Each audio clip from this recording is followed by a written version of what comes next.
સમુદ્રની લહેરો જ્યારે ધીમે ધીમે દ્વારકાના તટને સ્પર્શે છે ત્યારે એ માત્ર પાણી નથી બોલતું, એ સમય બોલે છે.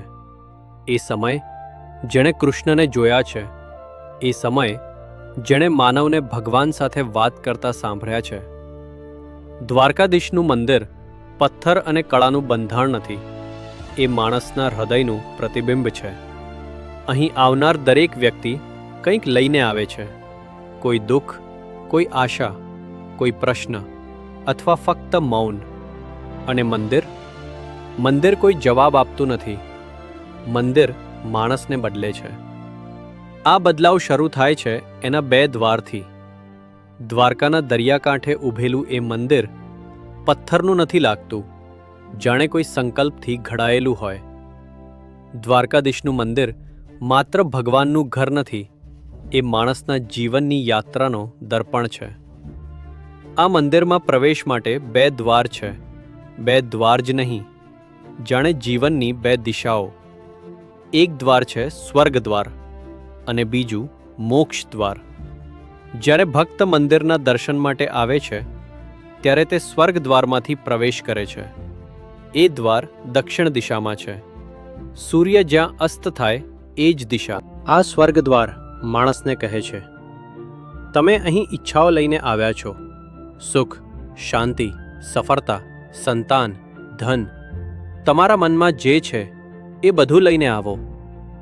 ભક્ત અંદર જાય છે, ભગવાન સામે ઊભો રહે છે. કોઈ આંખે પાણી છે, કોઈ મનમાં પ્રાર્થના, કોઈ હાથ જોડે છે, કોઈ મૌન રહે છે. પણ ભગવાન કૃષ્ણ કંઈ પૂછતા નથી, એ માત્ર જુએ છે. ભક્ત શું લઈને આવ્યો છે એ નહીં, પણ શું લઈને જશે. દર્શન પછી ભક્ત બહાર નીકળે છે, પણ એ જ દ્વારથી નહીં, એ બહાર આવે છે મોક્ષ દ્વારમાંથી. એ દ્વાર ઉત્તર દિશામાં છે, જ્યાં સૂર્ય ક્યારેય ડૂબતો નથી, જ્યાં ધ્રુવ તારો અચલ રહે છે.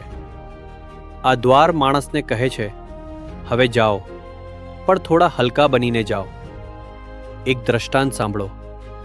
એક વખત એક વૃદ્ધ ભક્ત દરરોજ મંદિર આવતો, સ્વર્ગ દ્વારથી પ્રવેશ કરે અને મૌનમાં દર્શન કરીને મોક્ષ દ્વારથી વારથી બહાર જાય. એક દિવસે એક બાળકે પૂછ્યું, બાબા, ભગવાન પાસે તમે શું માંગો છો? વૃદ્ધ હસ્યો અને બોલ્યો, બેટા, હું સ્વર્ગ દ્વારથી ઈચ્છાઓ લઈને અંદર જાઉં છું, પણ મોક્ષ દ્વારથી પાછો ફરું છું ત્યારે ઈચ્છાઓ ભગવાન પાસે મૂકીને આવું છું. દ્વારકાધીશ મંદિર આપણને શીખવે છે, ભગવાન પાસે માંગવા આવશો તો સ્વર્ગ મળશે, પણ છોડતા શીખશો તો મોક્ષ મળશે. એ માટે જ મંદિરના બે દ્વાર છે, એક પ્રવેશ માટે, એક પરિવર્તન માટે. દ્વારકા જતા કોઈ પણ ભક્ત એક માણસ બનીને અંદર જાય છે અને થોડો કૃષ્ણ બનીને બહાર આવે છે. એ મંદિર પથ્થરનું નથી, એ માણસના અહંકાર અને આશાની વચ્ચે ઊભેલું સત્ય છે. જય દ્વારકાધીશ.